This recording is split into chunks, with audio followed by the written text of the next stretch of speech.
Ford's electric vehicle ambitions are hitting some serious roadblocks. In Q1 of 2024, they faced an eye-watering loss of $132,000 for every EV they sold. How did this happen? And what does it mean for the future of Ford's EV strategy? In the first quarter of this year, they hit a rough patch, reporting some serious losses. We're talking a whopping $1.3 billion. To put that into perspective, that's like losing $132,000 for every single one of the 10,000 EVs they managed to sell during those 3 months. Now, why the sad numbers? Well, it seems like Ford, just like many other car companies, is gearing up for a major shift towards EVs in the future. But Ford's the only one of the traditional car makers to give us a detailed breakdown of how their electric car sales are doing. Let me tell you, the results aren't exactly sunshine and rainbows. So what went down? Turns out Ford's EV division, which they call Model E, saw a dip in sales compared to last year. They managed to sell 20% fewer cars than before, raking in around $100 million in revenue. That might sound like a lot, but it's actually an 84% drop. Well, it seems like everyone's slashing prices on EVs these days, and Ford's feeling the pinch too. This price drop led to that eye-watering $1.3 billion loss before taking into account things like interest and taxes. But Ford's not just losing money on selling cars, they're also pouring hundreds of millions into research and development for their next generation EVs. Ford just dropped another big news bomb. They're expecting even more losses from their Model E unit. Now, this is because they're projecting a whopping $5 billion in losses for the whole year. They've got a plan, or at least they say they do. Turns out there's a bit of a price war going on in the world of EVs, and it's making life pretty tough for Ford. Even though they've managed to shave off around $5,000 in costs for each of their Mustang Mach-E's, the money they're bringing in from sales is dropping faster than they can say electric dreams. So what's the takeaway from all of this? Well, Ford's facing some serious challenges on the road to EV profitability, but hey, they're not ones to back down from a challenge. Now, Ford's been making some moves to make their electric vehicles more accessible, especially with their F-150 Lightning model.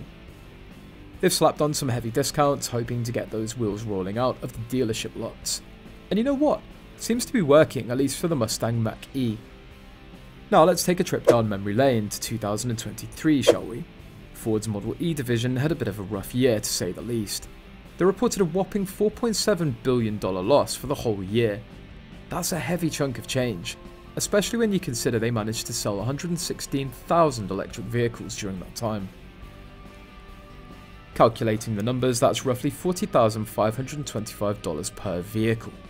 But here's the thing, Model E isn't the only player in Ford's electric vehicle game.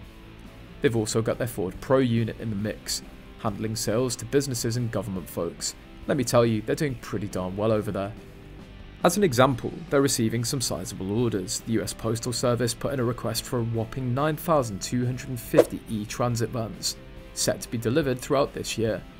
Plus, Ecolab, a global sustainability company, hopped on with orders for over 1,000 F-150 Lightning pickups and Mustang Mach-E SUVs.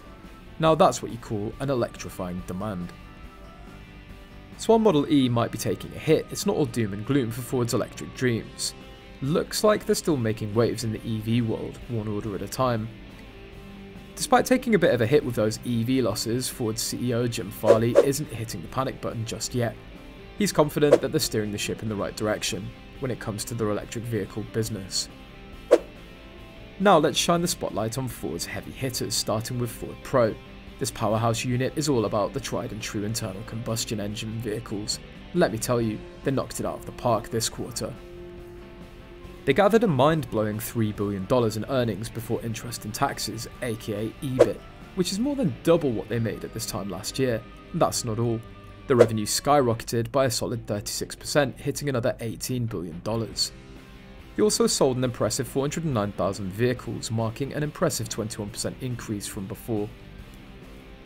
As Morgan Stanley analyst Adam Jonas put it, Pro pays Ford's electric bill. Translation, the gains from Ford Pro are helping offset the losses from Ford's EV segment, keeping the ship steady.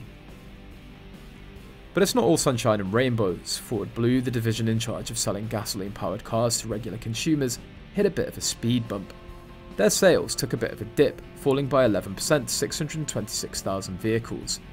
And to add salt to the wound, the revenue dropped by 13% to $21 billion. This led to a significant drop in earnings, with EBIT plummeting by nearly 2/3 to $905 million. You see, while those traditional units were holding steady, the Model E division was taking some hits, and unfortunately, those increased losses meant that Ford's overall net income took a bit of a tumble, dropping by 20% to $1.3 billion. But hey, it's not all sad news. Ford managed to squeak by with adjusted earnings per share of 49 cents, down 21% from last year. Sure, it's not ideal, but hey, at least it's slightly better than what those analysts were predicting. Now let's peek over at the competition. General Motors is revving up to turn a profit with its North American EV business later this year. And Stellantis, the people behind Jeep, Ram, Dodge and Chrysler, are already taking in the profits with their European EV business. But Tesla hit a bit of a rough patch. Their adjusted earnings took a nosedive by a whopping 48% in the first quarter, with revenue sliding by 9%, and believe it or not, it's the first time they've seen a drop in sales since the pandemic hit. So what about the stocks? Last year, Ford was hit hard by the United Auto Workers strike, but fast forward to 2024 and it's shaping up to be a whole different story. Since Ford's stock isn't now trading at an all-time high, there's still a lot of potential for growth. CNN didn't waste a second to call it out, plastering a headline that screamed, "Ford just reported a massive loss on every electric vehicle that it sold," and they weren't wrong. The bright side is that, at least in terms of money, Ford's EV division is really making progress as opposed to the last quarter of 2023, when they lost $1.6 billion. Now, should investors hit the panic button over this? Not necessarily. Ford's playing the long game here, and that's exactly why they're expecting their EV segment to swallow losses of $5 billion to $5.5 billion this year. It's all part of the automotive industry's shift towards electric vehicles, and Ford's willing to weather the storm for those sweet long-term gains. When Eric Fry speaks, investors listen. With a track record boasting 41 stock picks that skyrocketed over 1,000%, and another 20 that soared past the 500% mark, it's safe to say the guy knows his stuff. It's when Fry dropped the surprise list of 7 companies assured of greatness in 2024, heads turned, and you better believe that Ford's management was all ears, especially given the ongoing challenges in the EV market. And despite the bumps in the road, Ford still manages to impress in Q1 with earnings of 49 cents per share. That's a solid beat compared to Wall Street's modest expectation of 43 cents a share. Sure, Ford's EV segment might need some time to start making profits, but hey, why rush things? Instead, you can hop on board with Ford stock and take advantage of those dividends. By reinvesting them every 3 months, you'll kickstart the compounding, turning those dividends into even more wealth over time. Plus, you'll be investing in an American industrial icon. If you enjoyed this video, don't forget to hit the like button and subscribe to stay updated on all our latest content. See you in the next one.